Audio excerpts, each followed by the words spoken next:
Driver? Yes ma'am.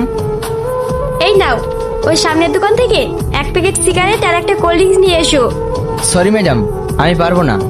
আপনার জিনিস আপনি গিয়ে নিয়ে আসুন। মানে? আমি ড্রাইভার, আপনার বাড়ির চাকর নই।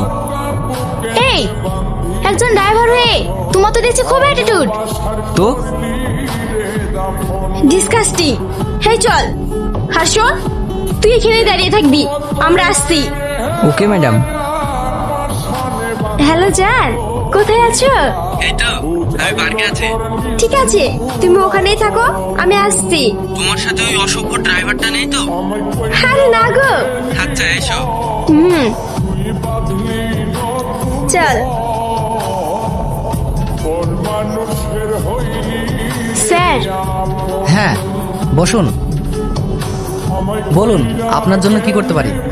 স্যার, আমাদের বাড়ির ড্রাইভার আমার কেনা কিছু জুয়েলারি চুরি করে নিয়ে পালিয়ে গেছে। ও আচ্ছা, আপনার যে জুয়েলারি চুরি হয়েছে তার কোনো প্রমাণ আছে? হ্যাঁ আছে, এই নিন বিল। আর এটা আমাদের বাড়ির ড্রাইভারের ছবি। নাম কি? সেলিম। বাড়ি কোথায়? রায়পুর। আচ্ছা ঠিক আছে, আমি দেখছি। স্যার, যত তাড়াতাড়ি সম্ভব এই চোরটাকে ধরে এনে শাস্তি দিন। আচ্ছা আপনি এখন যান, আমি যত তাড়াতাড়ি সম্ভব চোরকে ধরার ব্যবস্থা করছি। Okay sir. রাজা, তাড়াতাড়ি ড্রাইভারকে গাড়ি বার করতে বলো। Okay sir. হাসি, তুই ড্রাইভারটার নামে জুয়েলারি চুরি করার কমপ্লেন করলি। ওকে সত্যি সত্যি জুয়েলারি চুরি করে পালিয়েছে? না, ও ছুটি নিয়ে বাড়ি গিয়েছে।